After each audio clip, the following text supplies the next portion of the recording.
Dans la vidéo d'aujourd'hui, nous allons explorer cet événement de la rentrée à la fin de l'été et au début de l'automne.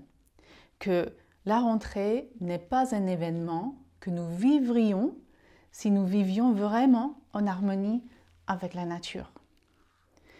Puisque vous vivez probablement ce spectacle de la rentrée en ce moment, surtout si vous avez des enfants, vous pourriez être intéressé par la manière dont le yoga peut réorienter votre relation avec cet événement et avec le spectacle de la vie en général, afin que vous puissiez vivre plus aligné avec les principes de la nature, sans tout abandonner en allant vivre perdu au fin fond des bois. Que vous ayez des enfants ou non, vous êtes probablement aspiré par cette énergie de la rentrée. C'est la fin des vacances d'été et la reprise du travail. Si vous êtes parent, vous traversez en ce moment cette période avec vos enfants, mais vous vous souvenez probablement de l'époque où vous y étiez enfant vous-même. C'était une nouvelle année scolaire, une nouvelle classe, de nouveaux professeurs, de nouvelles activités, une table rase, une opportunité de recommencer. C'était le début d'un nouveau cycle. Mais laissez-moi vous demander ceci. Lorsque vous observez le cycle naturel d'une année, voyez-vous réellement l'automne comme le début du cycle annuel? Prenez quelques instants pour prendre conscience de l'automne et observez ce que vous ressentez en dehors de cet événement de la rentrée. Observez simplement à quoi ressemble naturellement l'automne. Et encore, sans penser à la rentrée. Alors, non seulement la rentrée vous amène au début d'un macrocycle, c'est-à-dire un cycle annuel, mais elle vous incite également, surtout si vous êtes professeur de yoga, à générer une énergie créatrice pour créer votre nouveau planning de cours de yoga, créer votre marketing, votre communication, etc. Mais quand on observe la nature en automne, observe-t-on la création? Non, pas du tout. La grande phase de la création se produit au printemps. Lorsque la nature sort de son sommeil hivernal, les oiseaux commencent à chanter, les premières fleurs commencent à éclore, les scarabées, les papillons commencent à faire leur apparition.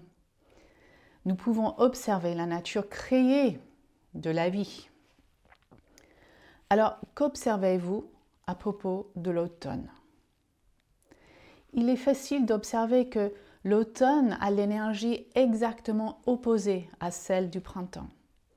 Si vous regardez la roue de l'année, elle est en fait à l'opposé du printemps. J'ai donné ci-dessus quelques caractéristiques du signe du printemps. Quelles sont les caractéristiques de l'automne? À l'automne, les feuilles commencent à brunir, puis tombent des arbres.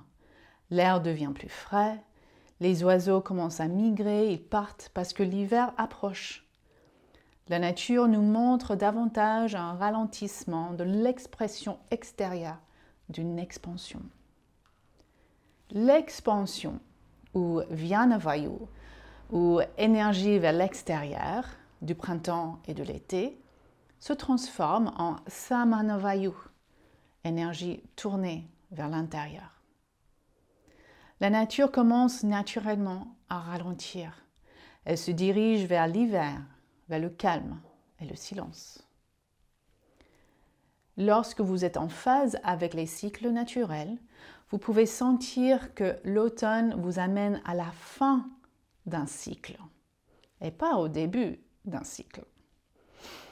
Il est temps pour vous de commencer à faire le point, à réfléchir à vos expériences de l'année, à examiner ce qui a fonctionné, à ce qui n'a pas fonctionné pour vous cette année. C'est l'heure de faire le ménage intérieur et extérieur.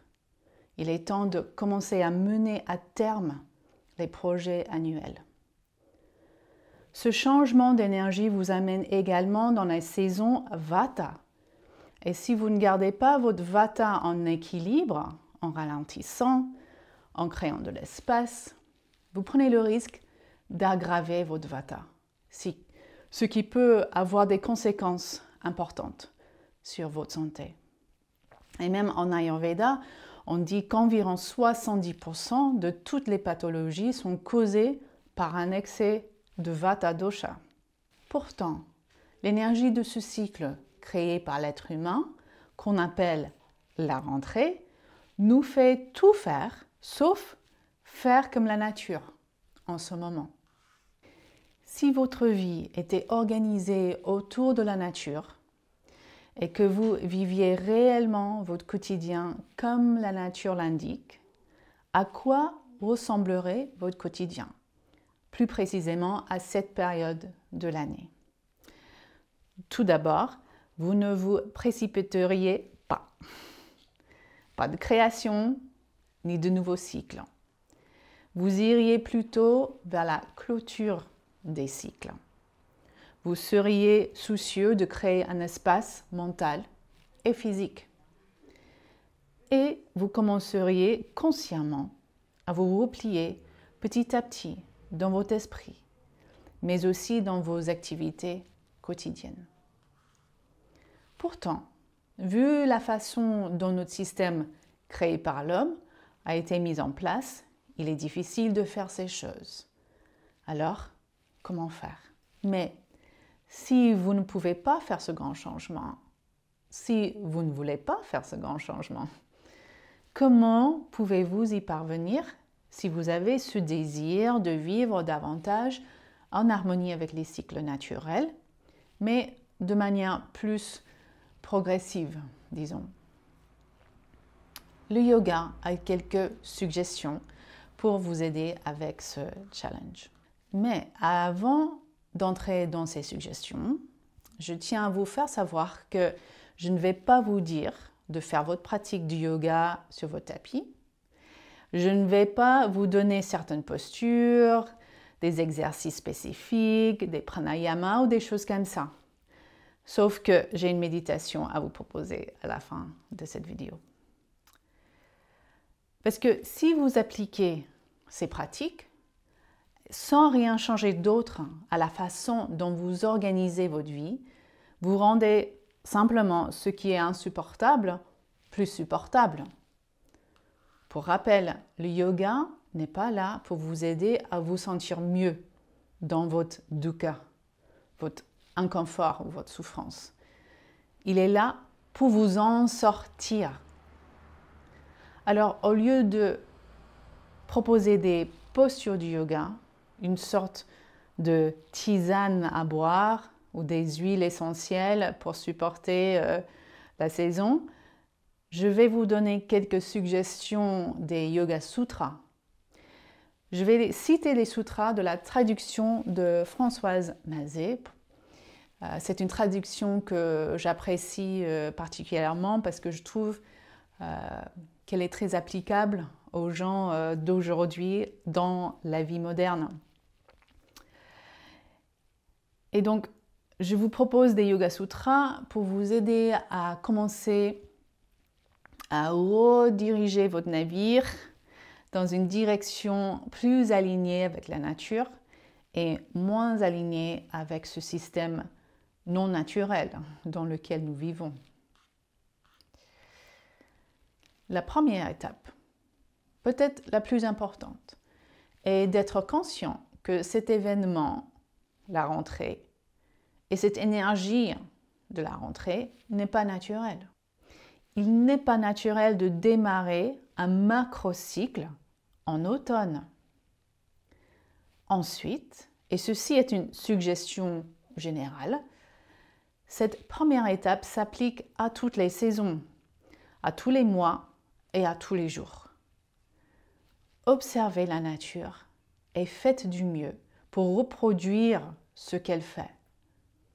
Si vous n'avez pas l'habitude d'observer la nature en profondeur, Cela peut sembler alors un peu déroutant. Si vous avez besoin d'un peu d'aide avec l'observation de la nature, je vous suggère de commencer par en apprendre plus sur l'Ayurveda. C'est une excellente méthode pour commencer à observer les principes du vivant. Alors regardons maintenant directement la rentrée. La rentrée est un événement qui existe. Vous y participez. Voyons donc comment vous pouvez y participer différemment. Quelle importance et quelle considération accordez-vous à toutes les exigences de la rentrée? Surtout si vous êtes parent ou enseignant du yoga ou tout autre métier qui sont censés proposer un nouveau planning pour un nouveau cycle. Si vous prenez la rentrée au sérieux, essayez de la voir telle qu'elle est, comme un événement totalement artificiel, créé par des gens et qui a l'air d'être un événement important parce que notre système y adhère. Mais si ce n'était pas tout ça, et s'il n'était pas nécessaire d'en tenir compte, voyez-le pour le spectacle qu'il est. Les Yoga Sutras ont quelque chose à dire sur le spectacle en général. Donc Yoga Sutra 2, 20. Le drashtar, celui qui voit, est seulement faculté de voir. Bien que pur, il est témoin de ce qu'il voit et donc altéré par le spectacle du monde manifesté. 2, 21. La raison d'être de ce qui est vu est seulement d'être vu. Et 2, 22. Pour l'éveiller, cela devient inutile, donc le spectacle, mais continue d'exister pour ceux qui sont dans l'ignorance. Ces 3 sutras concernent la non-identification avec les choses qui se passent autour de nous. Cela a à voir avec cette expérience d'observation du monde manifesté à distance, ou avec du recul. Si l'on pousse cette idée plus loin, on peut considérer qu'elle parle de toute manifestation, même de la nature. Et c'est OK. Mais le non-attachement se fait à travers l'expérience directe. La preuve en est que traditionnellement, les gens commencent par la pratique de l'Ayurveda, qui est basée sur les principes de la nature, avant de commencer la pratique du yoga. Et donc l'expérience du non-attachement. Ce qui suggère que connaître véritablement et profondément le monde naturel, y compris la nature des êtres humains, est nécessaire dans ce monde et qu'essayer de sauter l'incarnation serait un contournement spirituel. Mais pour incarner le monde naturel, il faut d'abord s'affranchir le plus possible de ce qui n'est pas naturel, comme cet événement de la rentrée. Cela ne signifie pas une non-participation au spectacle. Mais lorsque vous participez au spectacle, voyez-le tel qu'il est. Ne le prenez pas au sérieux. Évitez de le considérer comme une réalité absolue et évitez de vous identifier et de vous laisser emporter. Le prochain sutra, donc 2.54, dit « Quand le mental n'est plus identifié avec son champ d'expérience, il y a comme une réorientation des sens vers soi. » On peut utiliser ce sutra comme guide dans l'acte de retourner son attention vers l'intérieur, exactement comme la nature commence à faire en cette période d'automne. Alors continuons avec des choses plus concrètes à faire ou à éviter. Pour commencer, faites l'inventaire des exigences qui semblent s'imposer à vous en ce moment. Quelles choses peuvent attendre? Quelles sont les choses qui ne sont pas nécessaires de traiter? Enfin, pas maintenant, jamais peut-être? Ressentez-vous une pression pour faire certaines choses, acquérir des choses comme des fournitures scolaires par exemple, faire des choses qui ne sont pas absolument nécessaires? Yoga Sutra 2.39 dit « Celui qui ne se préoccupe jamais de l'acquisition des biens inutiles connaît la signification de la vie. » Pouvez-vous réduire votre liste des choses à faire ou à acquérir à ce qui est uniquement absolument nécessaire et puis réduire à nouveau et réduire encore? En parlant des tâches de votre to-do list, quelles sont vos émotions et points de vue qui y sont attachés? Pouvez-vous visualiser votre liste de choses à faire et maintenant vous imaginez ne faire aucune de ces tâches? Quelles émotions émergent de cette visualisation?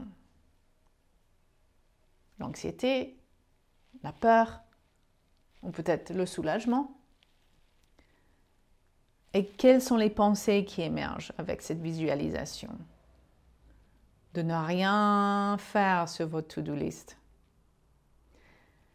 Est-ce qu'il y a une boule de neige de pensées qui commence à émerger et prendre l'ampleur?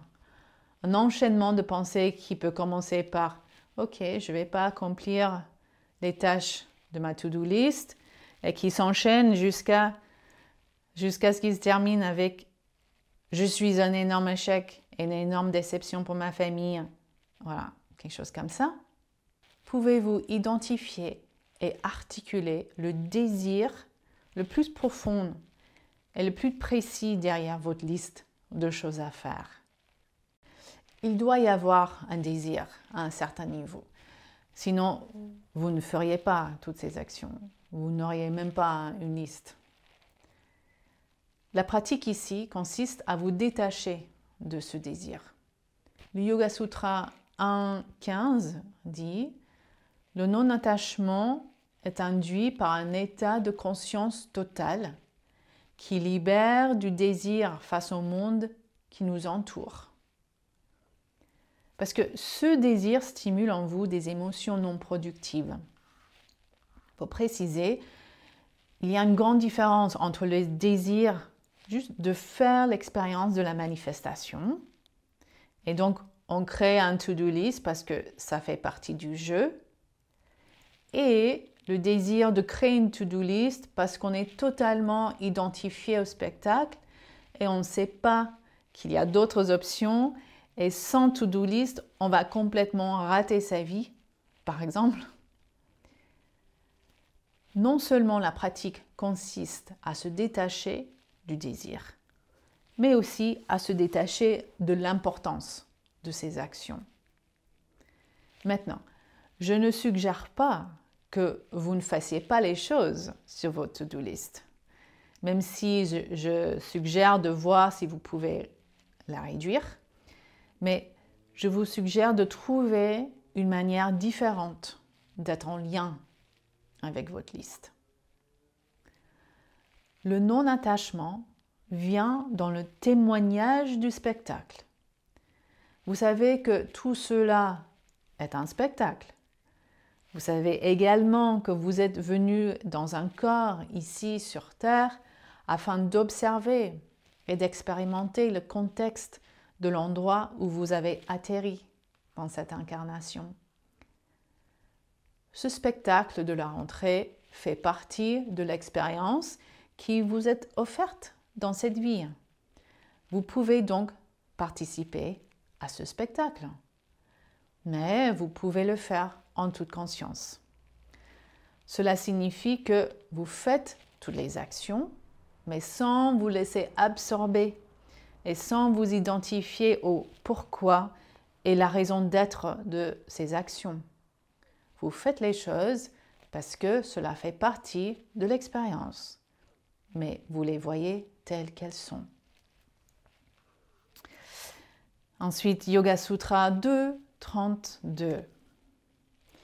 être clair dans ses pensées et ses actes, être en paix avec ce que l'on vit sans désirer plus ou autre chose, pratiquer avec ardeur, apprendre à se connaître et agir dans le mouvement de la vie. Tels sont les niyamas. Donc avec le non-attachement et la conscience, vous pouvez garder votre sang-froid tant que vous restez stable dans votre tadasana personnel, donc votre intégrité. Ainsi, même si vous faites toutes choses avec conscience, gardez simplement un œil sur l'activité de votre esprit et ne le laissez pas aller dans tous les sens. Le Yoga Sutra 1.31 nous raconte ce qui se passe lorsque notre esprit est dispersé. Il dit « La souffrance, l'anxiété, la nervosité, une respiration accélérée accompagne cette dispersion du mental. » Une autre suggestion consiste à créer un espace mental en s'asseyant et en méditant. Juste s'asseoir en silence et entrer dans le vide. Yoga Sutra 2.11. Les perturbations mentales qu'elles entraînent peuvent être éliminées par la méditation. Alors maintenant, on arrive à cette méditation, cette petite pratique que je vous ai promis en début de la vidéo. Donc ça vient du Vijnana Bhairava Tantra. Et j'ai choisi la traduction de Daniel Audier. Et j'aime bien cette pratique, surtout pour l'automne, parce que ça parle de l'espace et de la vacuité, donc les sujets clés de l'automne.